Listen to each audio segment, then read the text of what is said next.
రెండవ ఏఎన్ఎం సమావేశం ఆసిఫాబాద్లోని ఆసిఫాబాద్ స్కూల్లో ఈరోజు జరిగింది. ఈ సందర్భంగా మరి రాష్ట్ర ప్రభుత్వాన్ని ఒకటే డిమాండ్ చేసిందండి.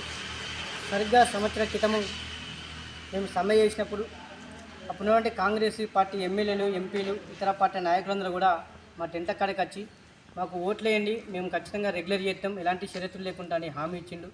మరి ఆ హామీ ప్రకారం మేమందరం కూడా ప్రభుత్వానికి ఓటేసి గెలిపిస్తే కాంగ్రెస్ ప్రభుత్వం అధికారంలోకి వచ్చింది. అధికారంలోకి వచ్చి నేటికి మరి 9 నెలలైనా కూడా ఏ ఒక్క కాంట్రాక్టు అవుట్సోర్సింగ్ కార్మికులని రెగ్యులర్ చేసిన దాఖలు లేవు. ఈ సందర్భంగా మేము ఒకటే డిమాండ్ చేస్తున్నాం. ఏదైతే ఈ రెండవ ఏఎన్ఎం సుమారుగా మరి 4 నుంచి 5,000 మంది కార్మికులు పనిచేస్తున్నారు. వీళ్ళంతా కూడా మరి నిత్యం రోజు 12 గంటలు, 18 గంటలు, 16 గంటలు పనిచేస్తూ అనేక రకాల వంటి అనారోగ్యాలకు గురవుతున్నారు.